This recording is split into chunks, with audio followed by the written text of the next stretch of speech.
Пожалуйста, выступление президента Исламской Республики Афганистан, господина Гани.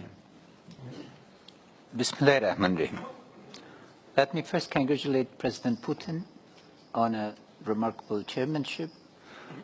Let me also congratulate the founding members of the state on proving the relevance of the Shanghai Organization at a time when multiple organizations are formed but dissolved. Shanghai Cooperation Council has proven its relevance. It has solved significant issues. In its first phase, it's expanding, and the very expansion and desire of India and Pakistan to join is a tribute to its relevance, and we hope that will become more relevant. Let me thank the President of Bashkortostan for remarkable hospitality, and thank Mr. Mendistov for stewardship of the organization. I'd like to make a couple of some quick points. First, we have two images of Afghanistan. An Afghanistan that is a source of threat and instability, a driver of narcotics and terrorism. And then there's the other Afghanistan, an Afghanistan where the majority of the citizens participated in a democratic election and where 36% of the electorate were women.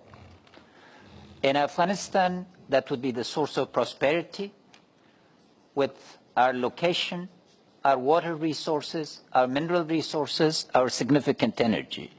That our tragedy is that we are a rich country inhabited by poor people and threatened by forces from inside and outside the region. There is an opportunity to realize that potential, and I represent that opportunity in that vision. What are the two fundamental enemies? Terror and narcotics. Where do the terrorists come from? A significant number of them come from your countries and use our territory to destabilize your countries or other countries of the region. We need to recognize the problem and acknowledge it, that these are people who do not have a political problem with us, the government of Afghanistan. They have a design to destabilize our region. Unless this fundamental fact is recognized, we will not be able to deal with it comprehensively. There are terrorists from Central Asia, from China, from Pakistan, from Russia, that are targeting us. There are also terrorists from Saudi Arabia, the Arab Middle East, that are targeting us. And there's a continuous flow of terrorists from Pakistan who are targeting both Pakistan and us. So it's a common enemy. The second is narcotics. There are producers, processors, traffickers, and consumers. This forms a chain. Those who consume have as much a problem on their hands as those who produce. The largest benefits go to the traffickers. UNODC has documented this beyond belief, beyond doubt, and it is important to recognize that this criminal economy, narcotics economy, provides the bidding and the enabling conditions of finance for terrorism. They are interrelated, so it's the same problem. We have in the Daesh presence. I'm pleased to report that in the last 3 days, we've eliminated Shahidullah Shahid and Gulzaman, two of the most important leaders of TTP and Daesh. So what are we doing? 120,000 international troops left our country. Everybody expected a vacuum. Our 354,000 strong national forces are seeing action every day. We are losing lives, but we are engaged in a project to combat and overcome the common enemies. What are our shortcomings? Air support and equipment. The international component of our assistance is in place, the regional component is not in place. What we need is a common regional strategy to be able to overcome and own the problems that are a threat to the region. Because of this, we would propose close counterterrorism cooperation. What is the most fundamental aspect of this? Common intelligence sharing, common analysis, common action.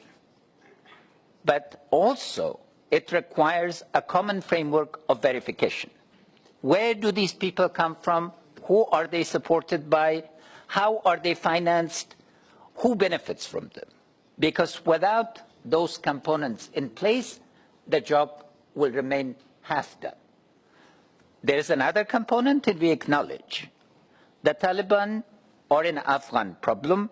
I'm pleased and want to thank the government of Pakistan, China, and the United States for facilitating the first direct conversation.